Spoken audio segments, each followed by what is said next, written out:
Hello दोस्तों, welcome back. मैं युगम कर बहुत बहुत स्वागत करता हूँ यूपीएससी इंग्लिश प्लेटफॉर्म पे। दोस्तों, सी सेट की हमारी सीरीज़ कंटिन्यू चल रही है। उस क्रम में हमारा लेक्चर 1 बाय 1 करके कंप्लीट होता जा रहा है। क्लियर है? तो हमने अभी तक लगभग 4-5 टॉपिक कंप्लीट कर लिए, है ना। लास्ट लेक्चर हमने एवरेज पे लिया था, औसत पे।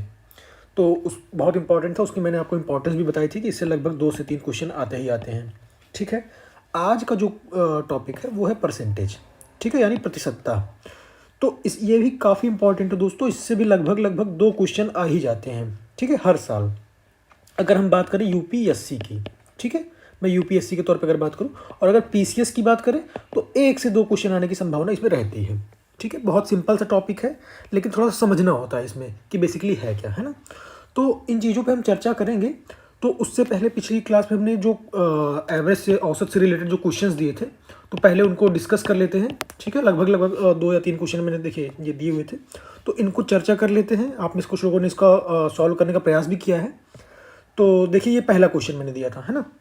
तो अब इनको देख लेते हैं कि भाई क्या क्या दिक्कतें आ रही हैं, कैसे कैसे सॉल्व करना है। तो एक बार आप लोग क्वेश्चन इसको अच्छे से थोड़ा सा पढ़ लीजिए। क्या लिखा हुआ है कि एक परिवार है ना। परिवार की 12 वर्ष पहले औसत आयु 33 वर्ष थी। ठीक, 12 वर्ष पहले। लेकिन आज से 5 वर्ष पूर्व 70 वर्ष के एक वरिष्ठ का निधन हो जाता है, और उसी दिन उसी परिवार में एक शिशु का जन्म हो जाता है। यदि परिवार के कुल सदस्यों की संख्या 10 है ना। भाई, एक बुजुर्ग मर गए और एक बच्चा आ गया, तो ले दे की संख्या फिर से वही हो गई, तो इसका मतलब 10 है। तो परिवार की वर्तमान जो है औसत आयु क्या होगी, बताना है।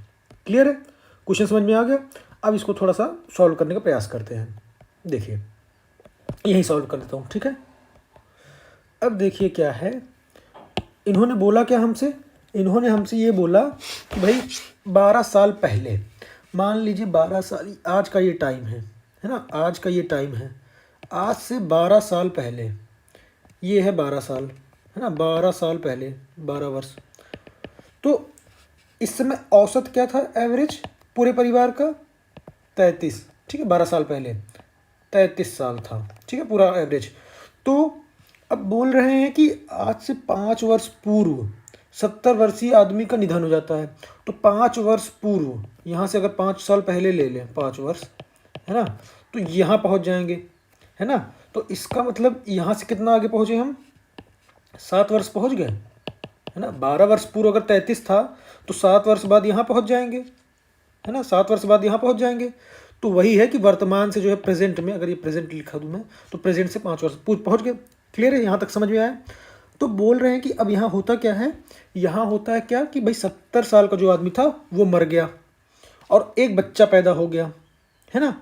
तो भाई बच्चा पैदा हो गया, आदमी मर गया, तो ठीक है, एक एक करके करते हैं। भाई हमें ये समझ में आ गया कि 12 वर्ष पूर्व जो है, 12 वर्ष पूर्व हमारी एवरेज एज कितनी थी पूरे परिवार की, 33। ठीक है, तो अगर 7 वर्ष बाद बात करें, यानी यहाँ पे बात करें, अभी तक तो कोई मरा हो रहा था नहीं, यहाँ तक तो बुजुर्ग सब बराबर हैं।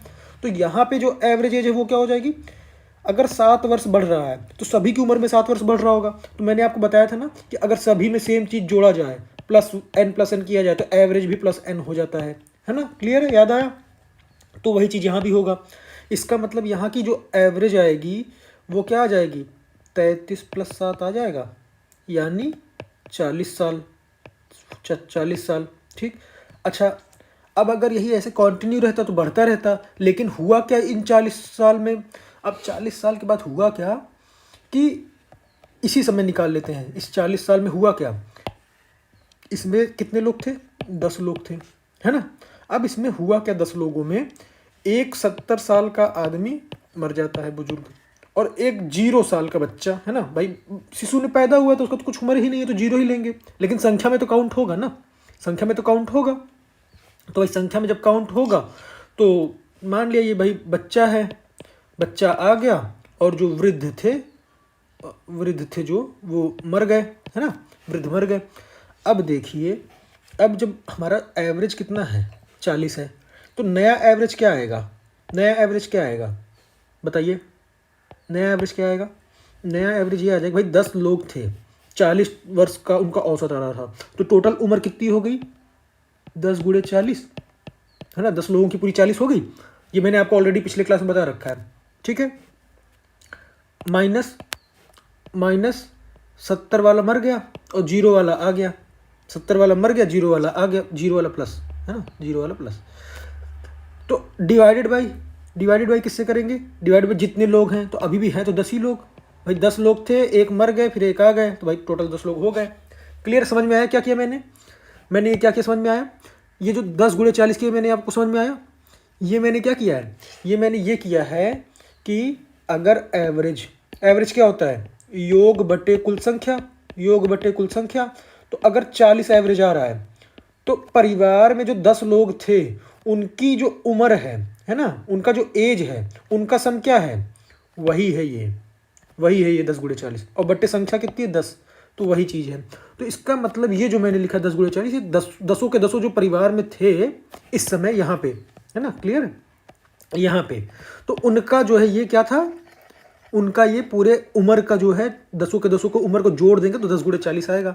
अब उसमें से एक 70 वाले मर गए, 70 वाले को हटा दिया और एक 0 वाला जोड़ दिया, यानी बच्चे को जोड़ दिया। ठीक है, तो नई उम्र क्या हो गई पूरे परिवार की? 10 के 10 ये हो गई, और हैं 10 ही लोग तो 10 से डिवाइड कर दिया, तो नया एवरेज आ गया, है ना, क्लियर है?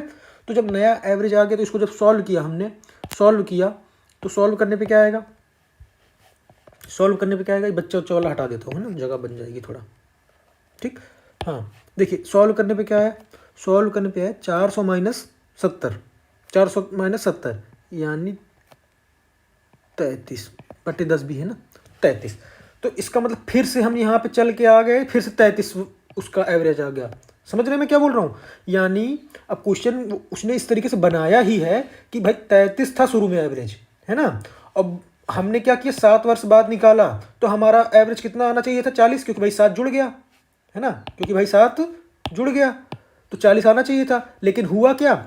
हुआ इसमें ये ऐसा कि भाई जो 70 साल वाला था, 70 साल वाला मर गया, 0 साल वाला आ गया, तो हमने फिर जो नया एवरेज निकाला 40 से कितने पहुंच गए? 33। तो इसका मतलब यहाँ पे एवरेज कितना है? 33 साल। क्लियर है? 33 साल, है ना। अब हमको यहाँ तो एवरेज पूछा नहीं है, हमको यहाँ पे जो नया एवरेज मिल गया बच्चे के साथ, क्लियर है ना, यहाँ तक क्लियर हुआ, बच्चे के साथ एवरेज मिल गया। अब बोल रहे हैं कि बताइए, हमको क्वेश्चन में क्या पूछा है कि वर्तमान में औसत आयु कितनी है, तो वर्तमान में कितनी होगी बता दीजिए, अब तो आप बता लेंगे, है ना। यहाँ पे हमसे पूछ रहा है तो ये कितना साल है? 5 साल, और यहाँ पे कितना था? 33, तो 33 5 कितना हो गया? 38 साल। ठीक है, तो इसका मतलब वर्तमान में हमारी जो औसत आयु है वो है 38 साल। क्लियर दोस्तों? तो आई होप आपको काफ़ी सही लगा होगा, मतलब ये अच्छे क्वेश्चन थे, इसीलिए मैंने आपको इसको होमवर्क में दिया था ताकि आप कुछ लगाएं, अपना दिमाग लगाएं, कुछ चीज़ें करें, है ना, क्योंकि दिमाग में कुछ ना कुछ केमिकल वो होता रहेगा तो सही रहता है। तो ये बातें हैं दोस्तों, ठीक है। चलिए, आप में जो लोग कर लिए होंगे बहुत अच्छी बात है, नहीं किए होंगे तभी यहाँ पे समझ में आ गया होगा, है ना। अब देखिए दूसरा क्वेश्चन, ठीक है। दूसरा क्वेश्चन क्या है? इसको मैंने ऑलरेडी इस टाइप के क्वेश्चन को आपको ऑलरेडी एक करा रखा था, है ना। जब मैं क्वेश्चन को आपको होमवर्क के लिए दे रहा था तभी मैंने बोल दिया था कि इस तरह के क्वेश्चन मैंने आपको ऑलरेडी एक करा रखे हैं। तो उसमें 4-4 का था, इसमें 5-5 का, कोई बात नहीं। देख लेते हैं क्वेश्चन बोल क्या रहा है। बोल रहा है कि 9 व्यक्ति हैं, है ना, उनकी औसत उम्र कितनी है? 50 किलोग्राम। प्रथम 5 का कितना है औसत? 45। अंतिम 5 का कितना है औसत? 55। 5वें व्यक्ति का पूछा है। बस कर देते हैं, जैसे पिछले वाले किए थे वैसे इसको भी करेंगे, ऐसे लाइन खींच देते हैं। कितने लोग हैं? 9 लोग। दिखा दें, 1 2 3 4 5 6 7 8 9, ठीक, 9, है ना, 9 लोग हो गए। अब जब 9 लोग हो गए तो भाई बोल क्या रहा है कि पूरा का पूरा जो औसत था वो कितना है? 50, ठीक है। और जो नीचे वाला औसत है, मतलब लास्ट के 5, प्रथम 5 जो हैं वो कौन है? वो कितने हैं? देखिए प्रथम 5, ये प्रथम 5 कितने हैं? 45, ठीक है। और जो अंतिम 5 हैं, यानी ये जो अंतिम 5 है, ये प्रथम 5 वाले हो गए, ये अंतिम 5 है ना, ये अंतिम 5 कितने हैं? अंतिम 5 वाले का है 55, यानी इसका एवरेज हो गया 55। अब हमसे बोला क्या? 5वें व्यक्ति का बताओ भाई उम्र। तो एक चीज़ आपको समझ में आ गया हो गया, क्या समझ में आ गया? कि भाई यहाँ पे ये वाला और ये वाला दोनों में काउंट हो जा रहा है 5वां व्यक्ति, है ना। तो कोई बात नहीं, कर लेते हैं, इतना समझ में आ गया। तो जब हमको ये समझ में आ गया कि जो 9 लोग हैं उनका एवरेज 50 है, तो 9 लोगों की जो उम्र का वो होगा योग, योग क्या होगा, 50 गुणे 9 होगा, है ना। मतलब ये 9 के 9 लोगों को जोड़ दें तो 9 पचे 45, 450 किलोग्राम इनका वजन आएगा ना, केजी, किलोग्राम, ठीक, 450 किलोग्राम होगा। अब जो प्रथम 5 हैं और ये जो अंतिम 5 हैं, इनका अगर वजन सबका जोड़ें तो कितना आएगा, 45 गुणे 5 आएगा, है ना, 45 गुणे 5 आएगा। तो 45 गुणे 5 माने 5 25, 5 चौक 20, 222 किलो, 225 किलो। और जो अंतिम 5 हैं इनका जो वजन आएगा उसका योग क्या आएगा, 55 गुणे 5 आएगा, 55 गुणे 5 आएगा, 5 25, 5 25, 26 27, 275। तो अब एक चीज़ समझिए, अब आपको समझ में आ ही गया होगा कि भाई जो 9 लोग हैं उनका पूरा वजन है 450, शुरू के 5 का वजन इतना है, अंतिम के 5 का वजन इतना है। तो अगर, अब आप जो मैं बोल रहा हूँ सुनिए, है ना, कि अगर इसको और इसको यानी शुरू के 5 और अंतिम के 5 इनको जोड़ दें, अगर इनको हम जोड़ दें तो क्या होगा आप विजुलाइज कीजिए। अगर इनको हम जोड़ दें तो ये पूरे जुड़ गए, ये पूरे जुड़ गए, ये भी जुड़ गया, ये भी जुड़ गया। इसका मतलब जो 5वां आदमी जुड़ा है वो 2 बार जुड़ गया है, 5वां आदमी 2 बार जुड़ गया है ना। यानी अगर हम 225 कर दें और 275 कर दें, इन दोनों को जोड़ दें, तो इसमें जब जोड़ेंगे तो 5वां आदमी 2 बार जुड़ जाएगा, है ना। है तो पूरे के पूरे 9 आदमी, लेकिन 5वां आदमी इसमें एक बार और जुड़ा, यानी टोटल 10 बार हो गए। और हमें दिया क्या है, हमें पूरे 9 आदमी का योग दिया 450 किलो। तो 450 किलो में से माइनस कर देंगे, यानी 1 से लेकर 9 तक का पूरा 450 है, उसको हम माइनस कर दें तो 5वां आदमी जो 2 बार जुड़ा था उसका हमें एक बार जो है मिल जाएगा, है ना। तो जब इसको यहाँ पे आप सॉल्व करेंगे तो 50 आएगा आंसर, है ना, क्योंकि ये क्या 225, 275, 500, 500 में से 450 गए 50। तो इसका मतलब हमारी जो पाँचवा आदमी है उसका वजन कितना है, 50 किलो। समझ में आया दोस्तों, है ना। नंबर जब आपको थोड़ा सा चीज़ों को आप टाइमलाइन पे रख लेते हैं या फिर थोड़ा सा ग्राफिकल रिप्रेजेंटेशन सीख जाते हैं या फिर कुछ चीज़ें थोड़ा सा विजुलाइज करने लगते हैं तो चीज़ें थोड़ा सा आसान हो जाती हैं, कहने का मतलब, ठीक है। अच्छा, अब देखिए अगला क्वेश्चन, ये क्या, तीसरा क्वेश्चन है। तीसरे क्वेश्चन में क्या है, इसमें क्या है, ये भी थोड़ा सा अच्छा क्वेश्चन है, आप में से काफ़ी लोगों ने इसको अटेम्प्ट करने का प्रयास किया होगा। देखिए क्या है, बोल रहे हैं, इसमें क्या बोल रहे हैं कि भाई एक जो है शादी के समय एक औरत और उसके पति की औसत आयु कितनी थी, 23 वर्ष। भाई शादी के समय इनकी औसत आयु जो है ना, औसत आयु 23 वर्ष थी। 5 वर्ष बाद जो है ना, 5 वर्ष बाद इनके एक बच्चा हो जाता है 1 वर्ष का, ठीक है। उनका बच्चा 4 वर्ष पहले ही हो गया होगा, लेकिन बोल रहा है कि 5 वर्ष बाद की स्थिति बता रहा है कि उनके पास एक बच्चा है, कितने साल का, 1 साल का। तो बताओ भाई पूरे परिवार की औसत आयु क्या होगी। पीसीएस का क्वेश्चन है 2018 का, ठीक है दोस्तों। तो भाई समझ लेते हैं क्या क्या है भाई, क्या चक्कर है ना, क्या चक्कर है देख लेते हैं। तो देखिए ये रहा, टाइमलाइन बन गई। यहाँ हमसे पूछ रहा है, ठीक है। अबे यहाँ हमसे पूछ रहा है, ठीक है। जब हमसे यहाँ पूछ रहा है तो अब देखिए बोल रहे हैं कि भाई 23 वर्ष थी, क्या थी 23 वर्ष, औसत आयु, औसत किसका, मेल और फीमेल दोनों का, मतलब ये जो हस्बैंड एंड वाइफ, इन दोनों का जो औसत है 23 साल है। तो मैं एक केस लेके चलता हूँ, हमें क्वेश्चन ही तो सॉल्व करना है। मैं एक केस लेके चलता हूँ कि क्यों ना भाई अगर औसत 23 साल है तो हम इनकी उम्र 23 साल मान लें। भाई 23 साल का लड़का 23 साल की लड़की शादी कर लिए, है ना। तो भाई जब 23 साल का लड़का 23 साल की लड़की है तो उनका औसत भी तो 23 साल आएगा, है ना। क्लियर है, ठीक है, कर लिए। अब देखिए 5 साल बाद, यानी यहाँ से हम बढ़े 5 साल बाद पहुँच गए आज की स्थिति में। 5 साल बाद क्या बोल रहा है, उनका एक बच्चा है 1 साल का, 1 साल का एक बच्चा है, 1 साल का बच्चा, ठीक, क्लियर।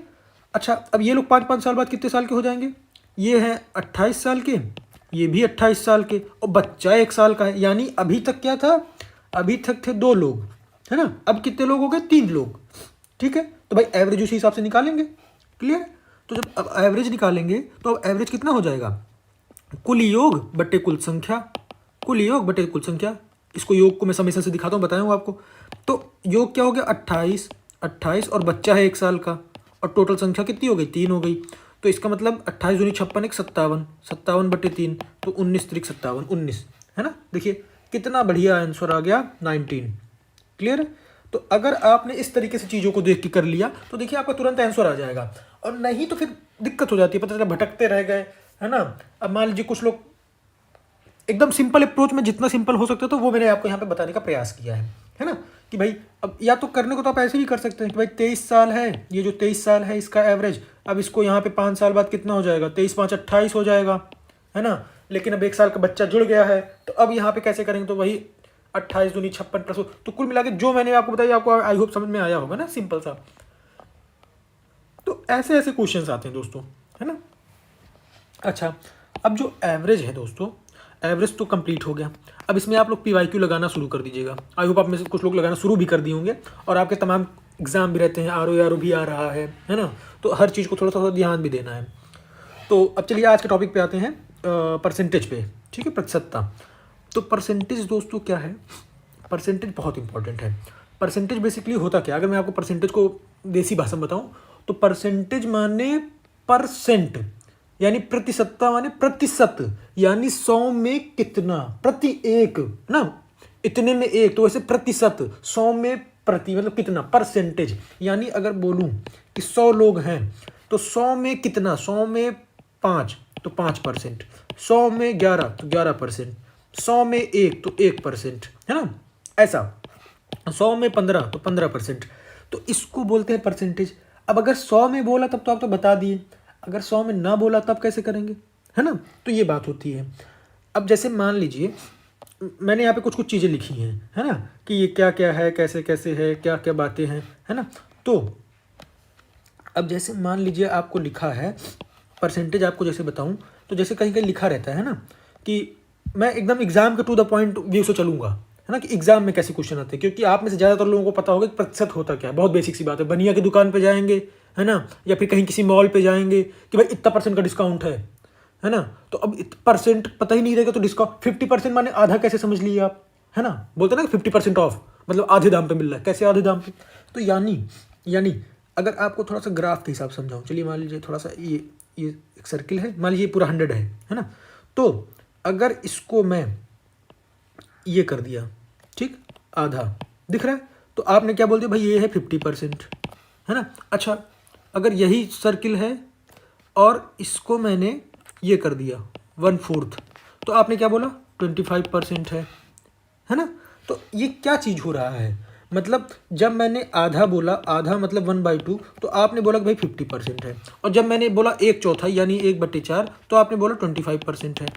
तो कहने का मतलब ये हो गया दोस्तों, कहने का मतलब ये हो गया कि जब 1/2 बोला तो मतलब 2 का एक हिस्सा, मतलब 2 हिस्से थे तो उसका एक हिस्सा, तो वो हो गया 50%। कैसे, जब 2 का एक हिस्सा है तो वो 100 का कितना हिस्सा होगा, परसेंटेज तो यही होता है, तो 100 से गुणा कर दिया।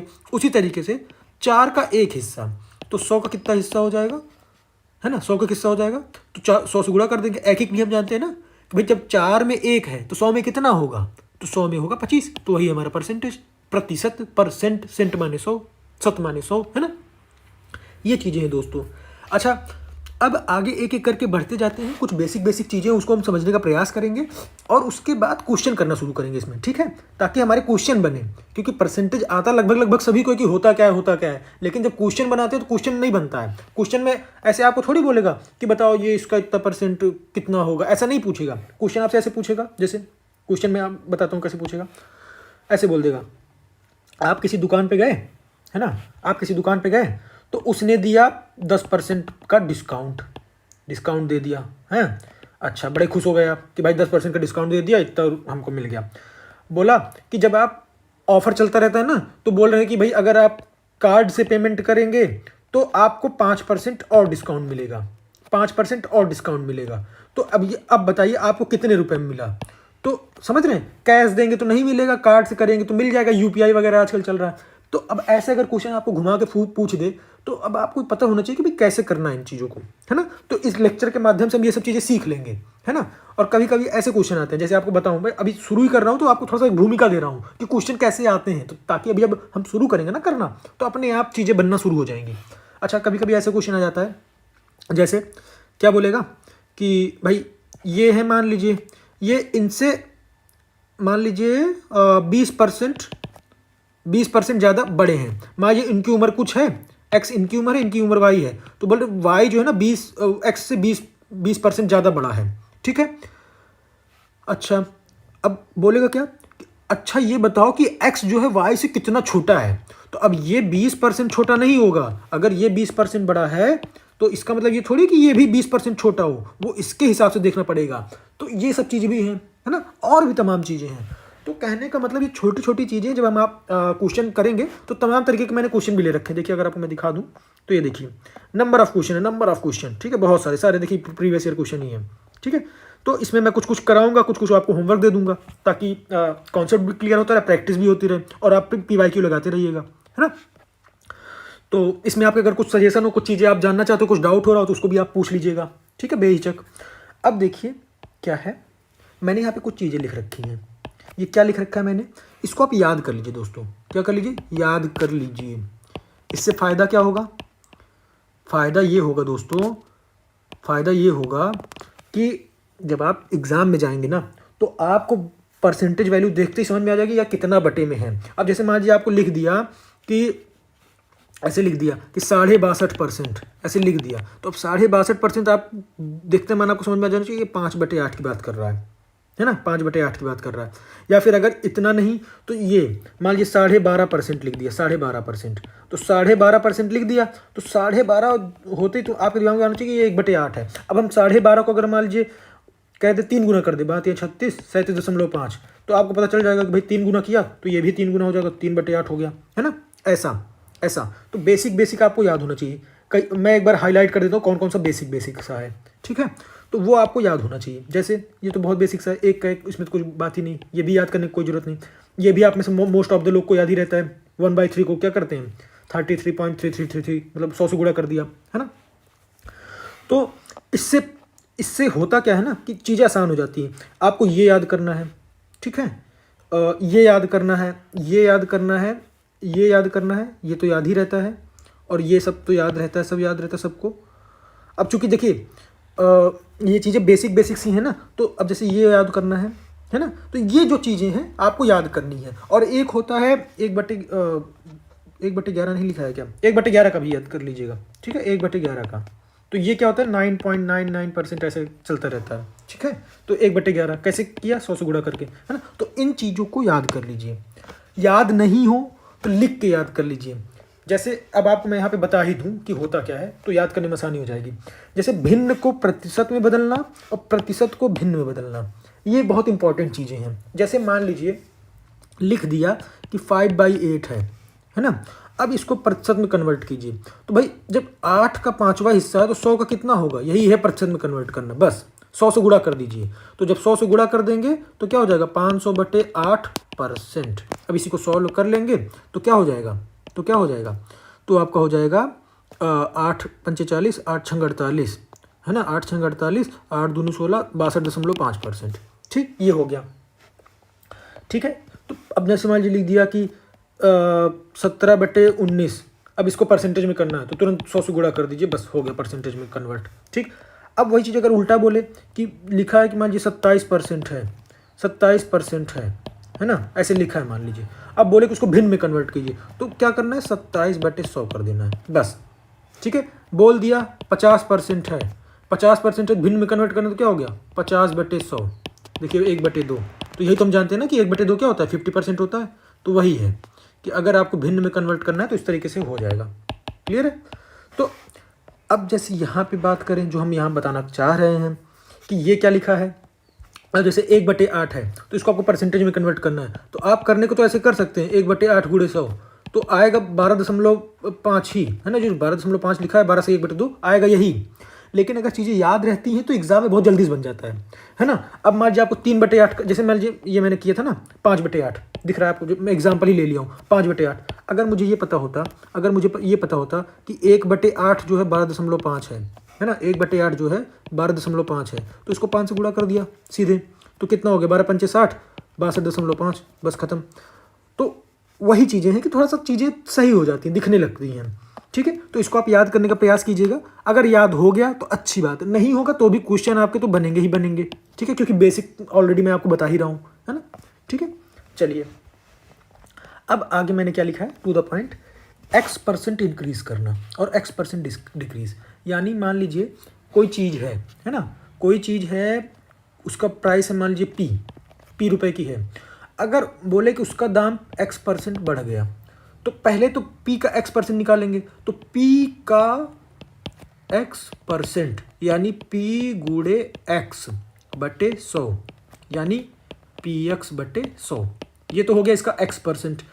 तो अब अगर प्राइस, ध्यान दीजिएगा, अगर बढ़ रहा है तो क्या हो जाएगा नया प्राइस, p प्लस px/100, है ना भाई, p तो था ही और px/100 उसका x% है ना। अगर प्राइस घट रहा है तो क्या हो जाएगा, p minus px/100, clear, plus है तो इंक्रीज वाला, माइनस है तो डिक्रीज वाला, क्लियर है, ये चीज़ हो गई, बहुत बेसिक सा है। यानी अब अगर एग्जांपल दें, बहुत सिंपल सा एग्जांपल दें, अगर 100 रुपये की चीज़ है ना, उसमें 20% का वृद्धि कर दिया गया, ठीक है, तो पहली चीज़ तो हम निकालेंगे कि 100 का 20% कितना होता है, 100 का 20% 20 ही होता है, तो ये हो गया 120। अगर उसी में 20% का डिक्रीमेंट कर दिया गया तो 100 का 20% कितना होता है, 20 ही होता है, हो गया 80, है ना, क्लियर है, ये चीज़ें हैं। अब देखिए आगे बढ़ते हैं, ये मैंने क्या लिखा है, बहुत बेसिक्स है, बहुत इंपॉर्टेंट है, ये जो मैं लिखा हूँ बहुत इंपॉर्टेंट है, ठीक है। इसके बाद एक पॉइंट और भी बताऊँगा मैं, ठीक है। देखिए मैंने क्या लिखा है कि मान लीजिए आप कोई दुकान पे गए, है ना, अब मान लीजिए कोई दुकान पे, मेरी बात ध्यान सुनिएगा, उसके बाद मैं इसको लिख के बताऊँगा। मान लीजिए आपने किसी दुकान पे गए और दुकान वाले ने क्या किया, पहले किसी आइटम पे 20% बढ़ा दिया, हाँ 20% बढ़ा दिया, उसके बाद क्या किया, उसको लगा कि नहीं यार कुछ गड़बड़ हो रहा है या फिर फ़ायदा उसको और लेना है, तो उसने क्या किया 10% और बढ़ा दिया, 10% और बढ़ा दिया, तो टोटल कितना परसेंट बढ़ा दिया, पहले तो 20 बढ़ाया था, बाद में कितना बढ़ा दिया 10 और, तो टोटल कितना बढ़ा दिया 30, नहीं, टोटल 30 नहीं बढ़ाया, आपको सुनने में लग रहा है कि पहले 20 बढ़ाया था फिर 10% और बढ़ा दिया, तो क्या हो गया 30%, नहीं होगा दोस्तों, ज़्यादा हो जाएगा, ठीक है, वही मैं आपको बताऊंगा अभी प्रैक्टिकल करके कि कैसे क्या चीज़ें हैं, है ना। इसी तरीके से जो दूसरी चीज़ मैं बताऊंगा कि अगर मान लीजिए उसने पहले डिस्काउंट दिया 80% का, है ना, 20% का, और उसके बाद उसको लगा कि नहीं यार और डिस्काउंट दे देना चाहिए, उसने 10% का और डिस्काउंट दे दिया, ठीक है, तो डिस्काउंट कितना दिया टोटल 30 का, नहीं, गलत है, 30 का नहीं देगा बल्कि 30 से कम आएगा, डिस्काउंट के केस में डिस्काउंट कम आएगा, और इंक्रीमेंट यानी जब बढ़ाएगा पैसा तो उसमें 30 से ज़्यादा आएगा। कैसे आएगा, क्या होगा, क्या मैंने बोला, अब उसको लिख के देखते हैं, क्लियर है। देखिए मान लीजिए 100 रुपये की चीज़ थी, है ना, दुकानदार ने क्या बोला, मेरा क्वेश्चन क्या था, दुकानदार ने क्या किया 20% बढ़ा दिया, 20% बढ़ा दिया। अब ध्यान दीजिएगा हमारा 100 रुपये का चीज़ है तो हमारा बेस क्या हो गया, आधार 100 रुपया हो गया। अब उसने क्या किया 20% बढ़ा दिया, तो जब 20% बढ़ाया तो 100 का 20% क्या होता है, 20 ही होता है ना, 100 का 20% क्या होता है, 100 गुणे 20/100 यानी 20 रुपया आ गया। तो इसका मतलब बढ़ा हुआ प्राइस क्या हो गया 120 रुपया, क्लियर है भाई, 100 का 20% बढ़ाया तो बढ़ा हुआ प्राइस हमारा 120 रुपया आ गया।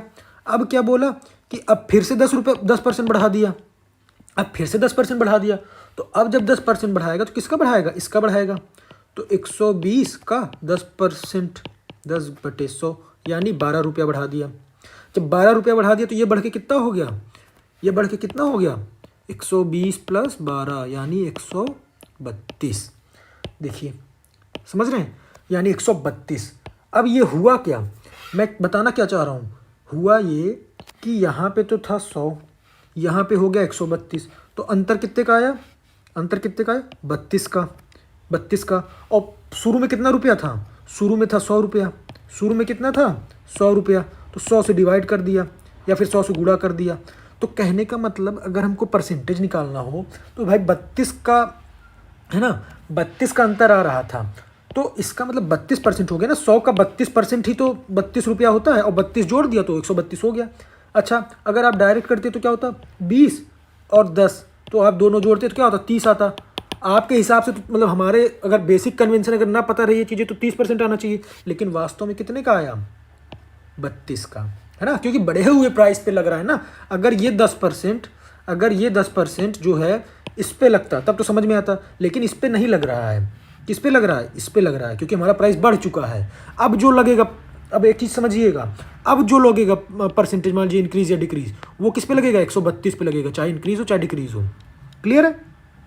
तो ये चीज़ जब हम समझ गए, तो अगर दोनों चीज़ बढ़ रही है, अब जो मैं बताना चाह रहा हूँ, दोनों चीज़ अगर बढ़ रही है, ये भी बढ़ रहा है ये भी बढ़ रहा है, तो कितने का इंक्रीज आएगा, a plus B plus A B बटे 100। क्लियर है? क्लियर है? तो ये मैंने क्या कर दिया, ए बी बटे 100, इसको करके देख लेता हूँ, है ना, करके देख लेते हैं इसको कि ए बी बटे 100 मैंने क्या लिख दिया।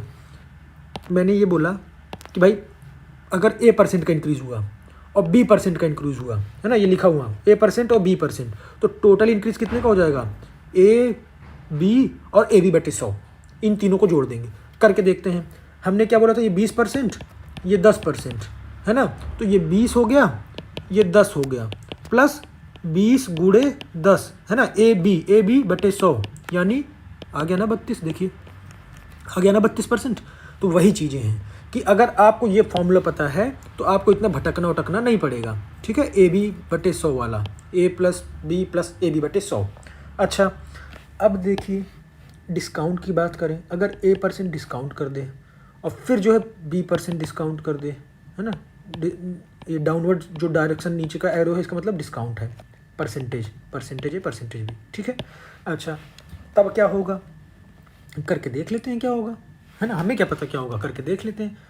अगर एक बेसिक से बोल रहा हूँ कि अगर नहीं पता तो भाई 100 रुपया था, क्या किया, 20% की छूट दे दी, यानी 20 रुपये की छूट दे दी, 100 का 20%, 20 तो कितना हो गया, 80 रुपया हो गया। अब बोल रहा है कि भाई 10% का और छूट दो, तो 80 का 10% कितना होगा, 8 रुपया, है ना, 80 का 10% क्या होगा, 80 गुणे 10 बटे 100, है ना, 80 गुणे 10 बटे 100 तो हो गया 8 रुपया। तो 8 रुपया हो गया तो कितना बचा, 72, कितना बचा, 72। तो जब 72 हो गया तो 100 से कितना कम है, 72, जितना कम होगा उतना ही परसेंटेज हो जाएगा। 100 है और ये 72 है, कितना कम है, 28 का अंतर आ रहा है। ठीक है, और हमने डिस्काउंट कितने का दिया था, 20 और 10 यानी 30 का डिस्काउंट दिया था लगभग, अगर वैसे देखें तो और एक्चुअल में कितना डिस्काउंट हो रहा है, ओरिजिनल प्राइस का 28% ही डिस्काउंट हो रहा है, क्योंकि 100 रुपये का आइटम हम 72 में बेच रहे हैं, है ना। तो ये चीज़ें हैं। अब इसको अगर उस तरीके से लिख के देखें जैसे वो वाला किया है, तो अगर a% का डिस्काउंट दिया, उसमें b% का डिस्काउंट दिया, डिस्काउंट की बात कर रहा हूँ, तो जो टोटल डिस्काउंट होगा a plus B minus A B बटे 100। ठीक है, माइनस ए बी बटे 100। क्लियर है? क्लियर है? या फिर एक चीज़ और आप कर सकते हैं कि यहाँ पे मैंने क्या लिखा है, जो आपको बताने के लिए कि भाई यहाँ पे मैंने क्या लिखा है, यहाँ पे मैंने ये लिखा है कि a plus B plus A B बटे 100 है। जब डिस्काउंट देंगे तो a क्या हो जाएगा, माइनस ए, b क्या हो जाएगा, माइनस बी, और ए बी क्या हो जाएगा, माइनस ए और इंटू माइनस बी, तो ये तो प्लस ही रहेगा, तो ये प्लस ही रहेगा ए बी, है ना, समझ रहे हैं मैं जो बता रहा हूँ कि ये तो प्लस ही रहेगा ए बी, क्योंकि माइनस माइनस प्लस हो गया, और बटे 100, तो जो यहाँ से आंसर आएगा वो आएगा -28। तो -28 मतलब माइनस मतलब क्या, डिस्काउंट। क्लियर है? तो अगर उस तरीके से करना हो उस तरीके से कर लीजिए, और नहीं तो ये सिंपल सा है, यहाँ पे आप बस यहाँ पे माइनस साइन याद कर लीजिए, है ना। अगर बढ़ रहा है दोनों तो पॉजिटिव होगा, घट रहा है दोनों तो निगेटिव होगा। अब इसमें रख के देख लेंगे तो भी देखिए आ ही जाएगा कि भाई 20% का डिस्काउंट दिया, फिर 10% का डिस्काउंट दिया, तो टोटल डिस्काउंट कितना हो जाएगा, 20, ये 28 आ गया, है ना। क्लियर है? तो ये चीज़ें हैं दोस्तों, बहुत बेसिक्स ही हैं, है ना। तो आई होप आपको काफ़ी सही लगा होगा। अब बात करते हैं आगे क्वेश्चन में, क्वेश्चन कैसे करते हैं, क्वेश्चन कैसे करना है, आएगा कैसे क्वेश्चन, है ना। तो ये चीज़ें तो हमने बेसिक सीख ली। अब क्वेश्चन कैसे आएगा, देखिए पहला क्वेश्चन मैंने लिया है, नंबर ऑफ क्वेश्चन इसीलिए लिया हूँ ताकि जो चीज़ें छोटी मोटी छूट भी गई हूँ तो वो क्वेश्चन में कवर हो जाए, है ना। अब देखिए क्या है क्वेश्चन, कहाँ गया, अरे ठीक, ये है क्वेश्चन। बोल रहा है कि पी क्यू से 20% कम है। अच्छा, तो इसका मान बताओ, इसका मान बताओ, कौन कम है, ध्यान देना है, यही समझने वाली बात है। पी कम है, किससे कम है, क्यू से कम है, कितना कम है, 20% कम है। तो जहाँ ये सब सवाल है तुरंत 100 मान लिया करिए। भाई बड़ा कौन है, क्यू है, तो हम मान लेते क्यू 100 है। पी क्या है, इससे 20% कम है, तो इसका 20% क्या हो जाएगा, 20 रुपया हो जाएगा, या फिर जो भी है, तो आएगा कितना 20% कम करने पे, 80, है ना, 80 आएगा। तो 80 आएगा, इसका मतलब P की वैल्यू क्या हो गई 80, Q की वैल्यू क्या हो गई 100। क्लियर। अब रख के देख लीजिए, ख़त्म, मामला ही ख़त्म हो गया है ना। बस यही करना है। तो ये क्या हो गया Q माइनस P, 100 माइनस 80 बटे 100 यानी 20 बटे 100 यानी 1/5। 1/5 किस में आ रहा है, इसी में आ रहा है। बस ख़त्म, सवाल ही दूसरा वाला करना ही नहीं है। बट करके भी देख लेते हैं। ये लिखा क्या P बटे P माइनस Q, P क्या आया 80, 80 माइनस 100 तो कितना हो गया 80 बटे माइनस 20 है ना। 100 80 में 100 गया कितना 20 आया, लेकिन माइनस साइन के साथ, क्यों, क्योंकि 100 बड़ा है। तो अब ये क्या हो गया 20 चौक 80 होता है, तो 4 बार गया, लेकिन माइनस साइन के साथ चला गया। तो यही देखिए आ गया आंसर, है ना। क्लियर है। तो मैंने क्या किया, सिंपल सी बात है, इसमें तो कोई दिक्कत हुआ नहीं होगा। तो भाई बोला क्या है इन्होंने साफ साफ कि भाई P जो है ना Q से कम है, P Q से कम है, तो भाई मैंने कर दिया। तो Q से 20% कम है, तो Q को मैंने 100 मान लिया, है ना। Q को मैंने 100 मान लिया और 100 का 20% कम कर दिया। तो 100 का 20% जब कम किया तो 80 आ गया। यही 80 क्या है P है। तो P और Q की वैल्यू मिल गई। क्लियर। अब देखिए अगला क्वेश्चन, ये जो मैं आपको बता रहा था किस तरह के क्वेश्चन आते हैं, है ना।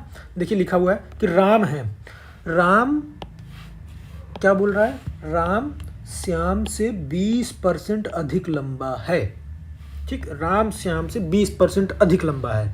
तो श्याम राम से कितना % कम लंबा है, समझ रहे हैं। मतलब ये वही मैं बोला कि अगर कोई चीज़ किसी से मान लीजिए लिख दिया कि ये उससे 20% बड़ा है, तो इसका मतलब जो छोटा वाला वो उससे 20% छोटा थोड़ी होगा, बल्कि और कम % होगा। कैसे होगा, क्या होगा, बता रहा हूँ। देखिए जैसे राम श्याम से 20% अधिक लंबा है, तो हम कहते हैं छोटा कौन है, छोटा तो श्याम है ना। समझ में आ गया ना कि भाई श्याम से जब 20% लंबा तो छोटा श्याम है। तो श्याम को मान लीजिए, अगर ये श्याम बात करें, ये श्याम है, ये राम है। अगर श्याम अगर मान लीजिए 100 उसका कुछ है, 100 सेंटीमीटर है, जो भी है कुछ है ना, यूनिट मान लिया 100। बोल रहा है कि राम कितना लंबा है 20%। तो अगर 20% लंबा है तो इसका मतलब राम कितना है 120। ठीक, 120। क्लियर है। तो वही बोल रहा है कि श्याम जो है ना राम से कितना % कम लंबा है। कम लंबा कितना है, तो कम लंबा कितना है, अगर ये 120 है और ये 100 है, तो कम लंबा तो 20 ही है। मतलब 20 घटा दे तो काम बन जाए, है ना। इधर से 20 जोड़ दे तो काम बन जाए, और इधर से 20 घटा दे तो काम बन जाए, है ना। तो जब 20 इधर जोड़ रहे थे तो किस में जोड़ रहे थे, 100 में जोड़ रहे थे, तो परसेंटेज किसका निकाला, 100 के रिस्पेक्ट में 20 का निकाला। लेकिन अब जब घटा रहे हैं तो किससे घटा रहे हैं, 120 से घटा रहे हैं। और कितना ही घटा रहे हैं, 20 घटा रहे हैं, तो कितना परसेंटेज आएगा 20 बटे 120 गुणे 100। ठीक है। परसेंटेज कैसे निकालते हैं, परसेंटेज कैसे निकालते हैं कि भाई जितना हम घटा रहे हैं और किस में से घटा रहे हैं, इस वाले में से। तो बस ये बटे इतना, इसी का तो परसेंटेज निकालना है। तो 20 जो है 120 का कितना परसेंटेज है ना। बस ये आप काम निकल जाए तो आपका काम बन जाए। तो ये हो गया आपका 1/6।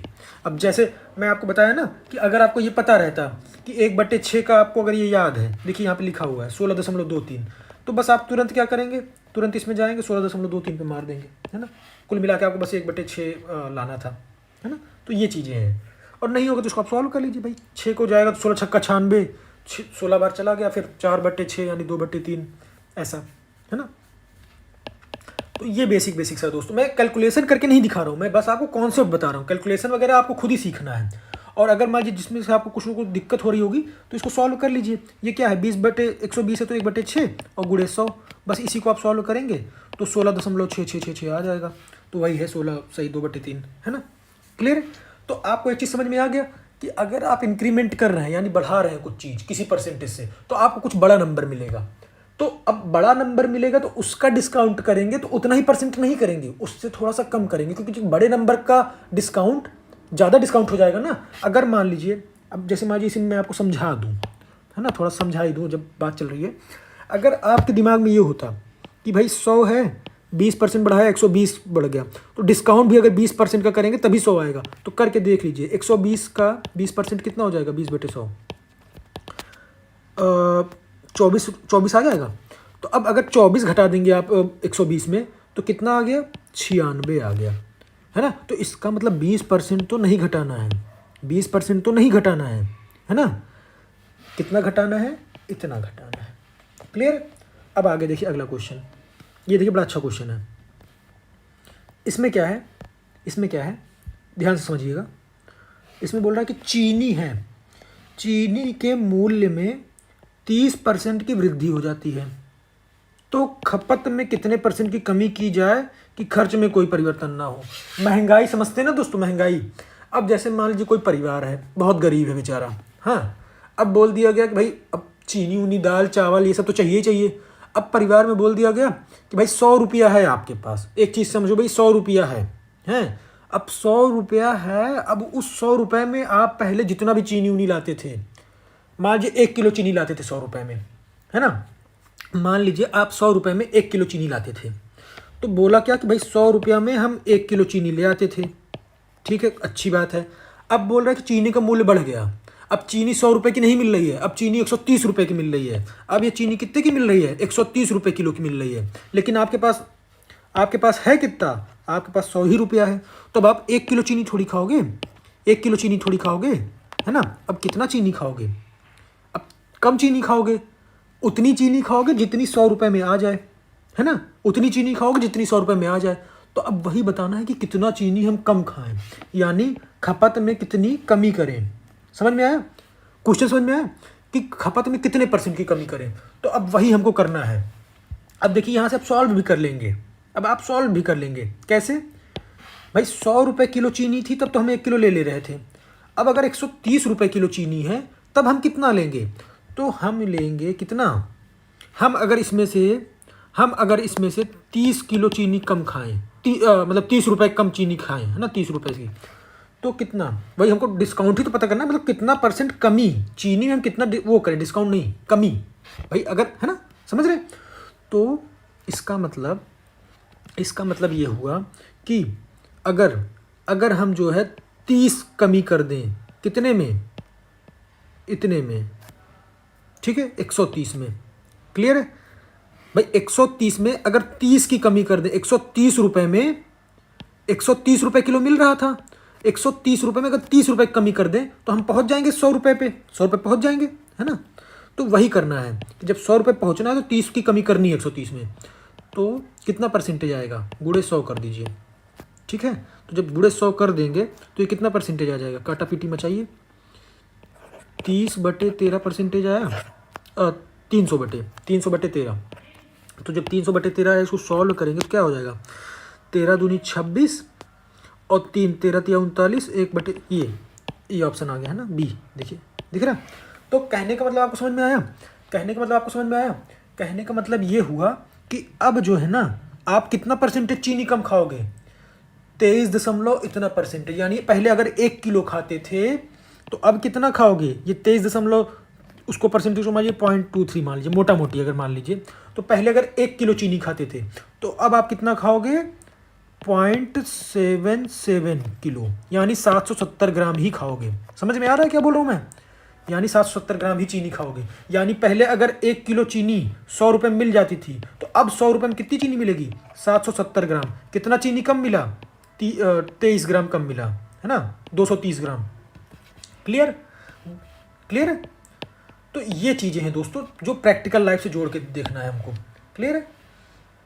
आई होप आपको समझ में आ गया होगा, है ना, कि हमने क्या किया, हमारा मेन वो था कि भाई चीनी बढ़ गई, तो चीनी बढ़ के कितनी हो गई, 130 पे हो गई, 100 की चीनी 130 में हो गई।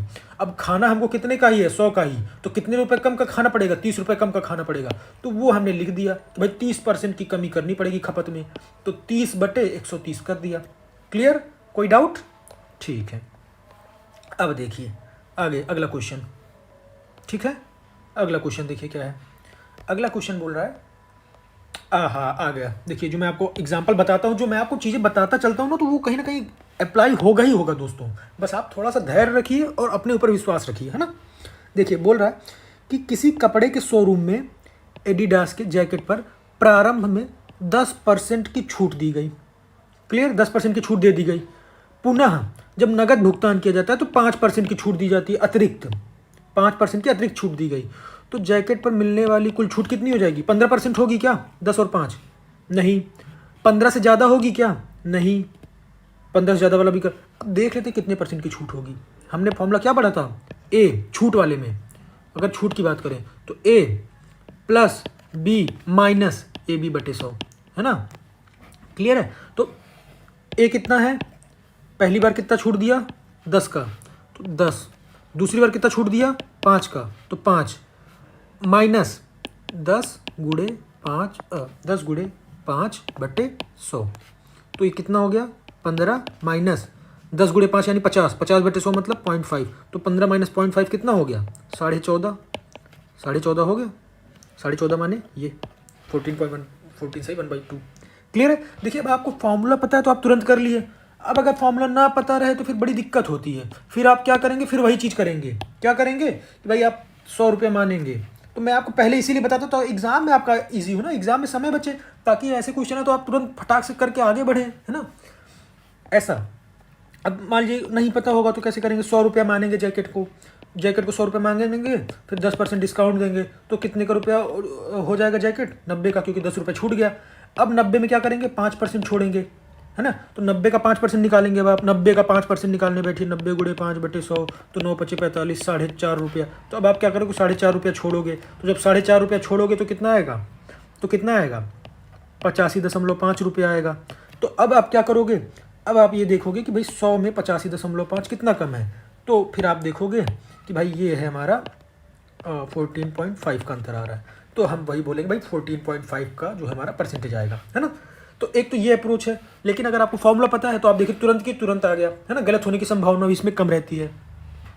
तो ये छोटी छोटी चीज़ें हैं, आएगा दोनों तरफ से, चाहे इधर से कान पकड़िए चाहे उधर से, किसी में समय ज़्यादा लग सकता है, किसी में कम लग सकता है, किसी में गलत होने की संभावना ज़्यादा हो सकती है, किसी में कम, बस इतनी सी बात है, ठीक है। अब देखिए अगला क्वेश्चन, ये खपत वाला भी मैंने आपको बताया था ना, ये वाला, तो उसी से रिलेटेड लगभग ये वाला भी है। अब देखिए यूपीएससी ने इसमें पूछ लिया है ना, क्या बोला है क्वेश्चन, पढ़ लेते हैं, थोड़ा ध्यान से पढ़ते हैं क्वेश्चन। कि बोल रहा है कि चावल के प्रति किलोग्राम मूल्य में 25% की वृद्धि के परिणाम स्वरूप एक व्यक्ति 1200 रुपया में 6 किलो चावल कम खरीद पाता है, ठीक है। तो चावल का प्रति किलोग्राम प्रारंभिक मूल्य क्या था। तो अब आप समझ रहे हैं कि मैं क्वेश्चन में क्या बोल रहा है, समझा देता हूँ। भाई आपके पास 1200 रुपया है ना। अब आप एक परिवार चला रहे हैं, आपको भाई आपकी इनकम फिक्स है, अब आपको परिवार का पालन पोषण करना है। अब ले दे के आपके पास है 1200 रुपया। अब 1200 रुपये में पहले आप कुछ चावल ले आते थे, है ना। अब दुकानदार के पास गए और दुकानदार ने बोला भैया देखो ऐसा है कि हमारा चावल कब महंगा हो गया है। अब चावल महंगा हो गया है तो अब आप चावल कम खरीदोगे ना, 1200 रुपये में कम चावल मिलेगा।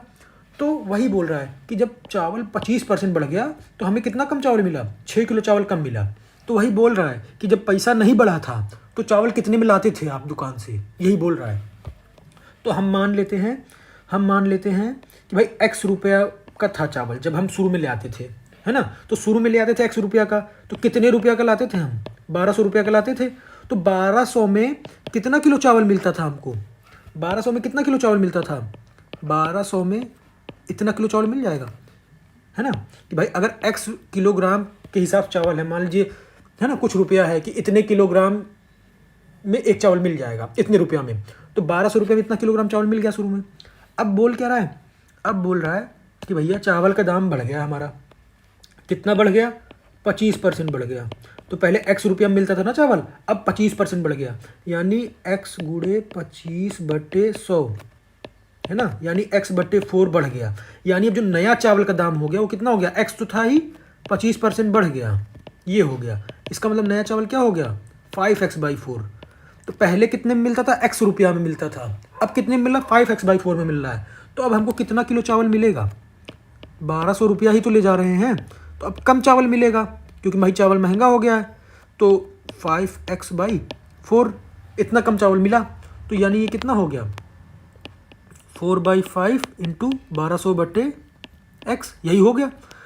अब बोल रहा है कि भाई समझ में आ गया, अब आपको समझ में आ गया होगा कि भाई शुरू में इतना चावल मिलता था, बाद में इतना चावल मिल रहा है। तो वही बोला दोनों का अंतर कितना है, 6 किलो, यानी ये 6 किलो का अंतर आ रहा है। अगर चावल ना महंगा हुआ होता तो हम 6 किलो चावल एक्स्ट्रा पा जाते, लेकिन अब महंगा हो गया तो कोई बात नहीं। तो शुरू में हम कितना किलो ले जा रहे थे, 1200/x किलो, बाद में हम कितना ले जा रहे हैं, 4/5 इंटू 1200/x, है ना। इतना कितने का अंतर आ रहा है, 6 का अंतर आ रहा है। भाई 6 किलो का हमारा जो है वो हो गया। अगर चावल महंगा ना होता तो हमको 6 किलो एक्स्ट्रा मिल जाता, कोई बात नहीं। तो 6 किलो चावल कम मिला। अब इसी को हम सॉल्व कर लेंगे तो हमें x की वैल्यू पता चल जाएगी। तो सॉल्व कर लेते हैं। जब सॉल्व करेंगे तो क्या आएगा, यहाँ 1200/x है, इसको कॉमन ले लिया दोनों सौ में। अब सॉल्व करने का तरीका है अपना अपना, जैसे भी आप सॉल्व करें, ठीक है। तो ये यहाँ पे 1 आ गया, यहाँ पे 4/5, तो ये क्या हो गया 1200/x, और ये 4/5 उसमें क्या हो गया 1/5 = 6। तो अभी काटा पीटी जब आप मचाएंगे तो कितना हो जाएगा, 5 6 3 3 चौक 12, 40 रुपये के हिसाब से आ रहा है। 40 रुपया मतलब चावल हमारा शुरू में 40 रुपये किलो था, है ना, 40 रुपये किलो था। तो हम भाई कुछ ले आते थे। अब चलिए इसको, अब आंसर मिल गया ना, तो अब समझते हैं। अब आंसर मिल गया ना, समझ लेते हैं कि सही है कि नहीं। जब 40 रुपये किलो था तो 1200 में कितना चावल मिलता, 4 3 12 30 किलो चावल मिलता, है ना भाई। 40 किलो के हिसाब से 30 किलो मिलता। अब अगर चावल का दाम बढ़ गया कितना, 25% से, 25% से बढ़ गया, 25% से बढ़ गया, है ना। तो 25% से अगर बढ़ गया तो 40 का 25% क्या होगा, 40 × 20 25/100, तो 40 × 25 10 रुपया बढ़ गया। यानी अब चावल कितने का मिल रहा है, 50 रुपये का मिल रहा है ना। अब चावल कितने का मिल रहा है, 50 का मिल रहा है। तो अब 1200 रुपये में, अब 1200 रुपये में कितना किलो चावल मिलेगा, 50 से डिवाइड कर देंगे तो कितना हो गया, 5 कितना हो गया, 5 दूनी 10, 5 चौक 20, ये देखिए सॉरी 24 किलो, है ना। पहले कितना मिल रहा था, पहले मिल रहा था 30 किलो, अब कितना मिल रहा है 24 किलो। तो यही तो है 6 किलो का अंतर। देखिए 6 किलो चावल कम मिल रहा है ना, तो वही लिखा हुआ है, देखिए 6 किलो कम चावल मिल रहा है। इसका मतलब हमारा आंसर सही है। क्लियर है। तो ये चीज़ें हैं दोस्तों, बेसिक, ठीक है। तो हमने क्या किया था, आई होप आपको समझ में आ गया कि भाई मैंने मान लिया कि भाई चावल x रुपये किलो था, तो हमको शुरू में इतना किलो चावल मिलता था। उसके बाद चावल का दाम बढ़ गया तो x से बढ़ के कितना बढ़ गया, x से बढ़ के 5x/4 हो गया। तो हमको कितना चावल मिला, अब हमको इतना चावल मिला। तो इन्हीं दोनों का अंतर निकाल लिया, इनका अंतर निकाला तो यहाँ से x की वैल्यू आ गई 40। क्लियर, यही हमसे पूछा था। अच्छा, अब अगला क्वेश्चन देखिए। अगला क्वेश्चन क्या बोल रहा है, अगला क्वेश्चन बोल रहा है दोस्तों कि क्या बोल रहा है, पढ़ लेते हैं। बोल रहा है कि भाई A और B स्टील के 2 भारी खंड हैं, ठीक है। B को A के शीर्ष पर रखा जाता है तो वजन 60% बढ़ जाता है। अच्छा, B को A के शीर्ष पर रख दिया गया तो वजन 60% बढ़ गया। अच्छा, यदि B को A के शीर्ष से हटा दिया जाए तो A और B के कुल वजन की तुलना में कितना वजन कम हो जाएगा। बहुत सिंपल सी बात है यार। जब B को A से शीर्ष पे रखा जाए तो वजन 60% बढ़ जाता है। मतलब A था, अब इसमें क्या किया, B जोड़ दिया गया तो वजन कितना बढ़ गया, 60% बढ़ गया। मतलब अगर A 100 था, समझिएगा, तो जब A 100 था तो A के ऊपर B रख दिया गया तो 60% बढ़ गया, यानी 160 हो गया, है ना। यानी B कितने का था, 60 किलो का था। यही तो है। अगर दो, समझ गए ना क्या बोल रहा हूँ, कि अगर A है ना, A के ऊपर को क्या रख दिया गया, B, तो वजन कितना बढ़ गया, 60% बढ़ गया। तो इसका मतलब अगर A 100 था, है ना, A 100 था तो उसके ऊपर B रख दिया गया तो वजन कितना बढ़ गया, 60%। तो A का 60% कितना हो गया, 60। तो हमें मिल कितना गया वजन, 160। हमें वजन कितना मिल गया, 160। क्लियर है, 160 हमारा वजन आ गया। क्लियर है ना। अब देखिए आगे क्या बोल रहा है कि अब जब इतना हो गया ना तो अब B को हटा दिया, अब B को A के शीर्ष से हटा दिया गया।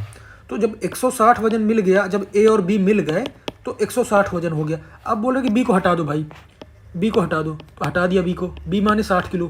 जब 60 किलो हट गया तो कितना वजन कम हो जाएगा इन दोनों की तुलना में। देखिए लिखा हुआ है, साफ साफ लिखा हुआ है कि A और B के कुल वजन की तुलना में, यानी A और B के कुल वजन की तुलना में, यानी 160 की तुलना में अगर हम B को हटा दें तो कितना वजन कम हो जाएगा। तो बस सिंपल सी बात है, समझ में आ गया ना। 60 हटाना है किसकी तुलना में, 160। तो यही पूछा है, गुणे 100। ठीक है, तो अब इसको काटा पीटी मचाइए, काटा पीटी मचाइए, हो गया। तो 16 छक्का कितनी बार जाएगा, 16 16 16 32 16 43 100 चौको 64 16 48, ये 37.5% है ना, 37.5% के आसपास गया। तो देखिए यूपीएससी क्वेश्चन दोस्तों, देखिए है ना 2019 का। तो कहने का मतलब अगर हमने क्वेश्चन समझ लिया तो अब कुछ भी नहीं है इसमें। यानी ये क्वेश्चन कैसा था, ये क्वेश्चन ठीक वैसा था कि अगर 100 का 20% बढ़ाने पे 120 है तो 120 का घटाने पे कितना परसेंट होगा, ऐसा ही क्वेश्चन टाइप है ये। समझ रहे हैं कि भाई 100 का 60% बढ़ाने पे 160 आ रहा है, तो 160 का 100 ले आने में 100 मतलब 60 घटाने में कितना परसेंट आएगा, तो वही चीज़ है। क्लियर है, कोई डाउट? बस क्वेश्चन पूछने का तरीका देखिए कैसे बदल दिया, और इसी में लोग गुमराह हो जाते हैं, मतलब गड़बड़ा जाता है मामला, है ना, है ना, इसी में लोग गड़बड़ा जाते हैं। अगर मान लीजिए एक बार फिर से मैं आपको समराइज़ कर दूँ, ठीक से सॉल्व नहीं करूँगा, बस समराइज़ करूँगा ताकि चीज़ें दिमाग में बैठ जाएँ। तो भाई बोल क्या रहा था कि ए है, मान लीजिए 100 का है, उसमें क्या किया, बी को जोड़ दिया, तो हमारा बढ़ गया 60%। तो 60% बढ़ गया मतलब कितना हो गया, 160 हो गया। इसका मतलब बी कितना रहा होगा, 60 रहा होगा, है ना, 60 रहा होगा। अब बोल रहा है कि जब 160 हो गया, अब इसमें से बी को हटा दिया, बी को निकाल दिया, तो यानी 60 निकाल दिया, तो फिर से कितना पहुंच गया, 100, यानी यही। तो वही बोल रहा है कि भाई कितना कम हो गया, तो कितना कम हो गया, 60 कम हो गया। कितने में से कम हो गया, 160 में से कम हो गया, बस 100 से मल्टीप्लाई कर दिया। क्लियर है, कोई डाउट? ऐसे देखना है दोस्तों, ऐसे सॉल्व करना है। अब देखिए अगला क्वेश्चन। अब चलिए ठीक है, 1 बाय 1 करके आते हैं। कुछ होमवर्क भी देना चाह रहा हूँ मैं, कितने क्वेश्चन बचे हैं अभी। चलिए इसको मैं होमवर्क दूंगा, ठीक है, एक ये होमवर्क दूंगा, पीसीएस का क्वेश्चन है, ठीक है, ये आप चलिए 2 होमवर्क देता हूँ, ये दूसरा होमवर्क है, और ये देखिए ये थोड़ा सा अच्छा क्वेश्चन है, औसत भी निकाला है, डिस्काउंट भी दिया है, ये पहला होमवर्क है, ठीक है। चलिए तो अब यहाँ पे बात करते हैं इस क्वेश्चन में। ये क्वेश्चन क्या बोल रहा है, ध्यान से आप लोग पढ़ लीजिए कि एक धाविका है, ठीक है, एक धाविका है, जूम कर देता हूँ, एक धाविका किसी दौड़ में 12 किलोमीटर की दूरी दर्शाने वाले चिन्ह को पार कर रही है। जो 12 ऐसे मान लीजिए दौड़ रही है ना, तो उसे ये बताया गया है कि उसने केवल 80% हिस्सा कंप्लीट कर लिया है। तो इस स्पर्धा में उस धाविका को कितने किलोमीटर दौड़ना था, ठीक है, यानी समझ गए आप, बहुत अच्छा क्वेश्चन है, सिंपल क्वेश्चन है, एक लाइन में आ जाएगा आंसर। यानी अगर आप कोई धाविका है ना, आप दौड़ रही हैं, अब आप दौड़ रही हैं, मान लीजिए यहाँ पे रेस फिनिश होनी है, यहाँ पे आपकी रेस फिनिश होनी है, ठीक। अब आप दौड़ते हर जगह से डंडा लगा रहता है, तो जब यहाँ कहीं पहुँची आप, तो यहाँ पे एक चिन्ह लगा हुआ था, तो इसमें लिखा था कि आपने 80% रेस कंप्लीट कर ली है, ठीक है। और आपने कितना दौड़ा इतनी दूरी में, 12 किलोमीटर दौड़ लिया, 12 किलोमीटर दौड़ लिया। इसका मतलब पूरी रेस का जब 80% आपने दौड़ा तो वो कितना किलोमीटर था, 12 किलोमीटर था। तो बस मान लीजिए पूरी रेस थी, हम कहते हैं L किलोमीटर की रेस थी, तो L का 80% आपने दौड़ लिया, तो दौड़ने पे आपने कितना पाया कि आपने 12 किलोमीटर दौड़ लिया। तो L की वैल्यू क्या हो जाएगी, इसी को सॉल्व कर लेंगे, तो L की वैल्यू हो जाएगी हमारी 12 गुणे 100/80, है ना, तो यानी 15, 8 कम 8, 8 पंचे 40, हाँ 15 किलोमीटर की दौड़ थी, यानी ये पूरी दौड़ कितनी थी, 15 किलोमीटर की, ठीक है। और आपने कितना कर लिया, 80%, 12 किलोमीटर में। क्लियर, सही है। अब देखिए ये है यूपीएससी 2019 का क्वेश्चन, और मैं आपको अगर इसकी इंपॉर्टेंस बताऊं दोस्तों, अगर आप पीवाईक्यू एनालिसिस सही में अगर ढंग से करते होंगे, है ना, तो 2019 में ही केवल और केवल प्रतिशतता से 4 क्वेश्चन आए हैं, सोच लीजिए। अब ऐसे ऐसे इजी क्वेश्चन हैं, तो बस कहने का मतलब ये है कि अगर 4 क्वेश्चन आए हैं, इसमें से आप 3 या हम कहते हैं 2 बना लिए, तो भी आप बहुत सेफ जोन में, बहुत सेफ जोन में, है ना, मतलब आपकी एक्यूरेसी अच्छी खासी, और एक टॉपिक से आप इतना कर ले रहे हैं। क्लियर। अब आगे बात करते हैं, अगला क्वेश्चन पीसीएस का क्वेश्चन दोस्तों 2018 का। क्या बोल रहा है कि एक परीक्षा है, उसमें एक छात्र को सफल होने के लिए 45% अंक प्राप्त करना होता है। इन जनरल क्या होता है कि भाई 33% पाना होता है, लेकिन इन्होंने बोल दिया कितना, 45, तो हम 45 मान के चलेंगे कि भाई 45% अंक लाओ, पास हो जाओ। बोल रहा है कि वह केवल 50 अंक प्राप्त करता है, अच्छा, और 4 अंक से फेल हो जाता है, ओहो। तो अधिकतम अंक क्या है, समझ गए क्वेश्चन में, अधिकतम अंक हमसे पूछा, क्या अधिकतम अंक, यानी पेपर कितने नंबर का आया था। पूर्णांक प्राप्तांक होता है ना, यहाँ पे पूर्णांक भी पूछ सकता है अगर घुमाना चाहे तो। मान लीजिए लिखा रहता है ना, जब आप कॉपी चेक होती है तो आपको मिलता है 20/50, है ना, या फिर 120/170, तो जो लिखा ये 170 क्या है, यही है प्राप्त पूर्णांक, यानी अधिकतम अंक, और इतना हमने पाया, ये है ना अधिकतम अंक। तो ये चीज़ें, तो हमसे बोला क्या, हमसे पहले चीज़ तो ये बोल दिया गया, जो बोला लिख ले रहे हैं कि 45% क्या है, पासिंग है। अब कितना नंबर वो पाता है, 50 पाता है, और फेल कितने से हो जाता है, 4 नंबर से। इसका मतलब अगर वो 54 नंबर पाया होता है ना भाई, 50 पाता है और 4 से फेल हो जाता, अगर 54 नंबर पाया होता तो 54 नंबर पाया होता तो वो क्या हो जाता, पास हो जाता है ना, पास हो जाता। और पास होने के लिए चाहिए कितना, 45%।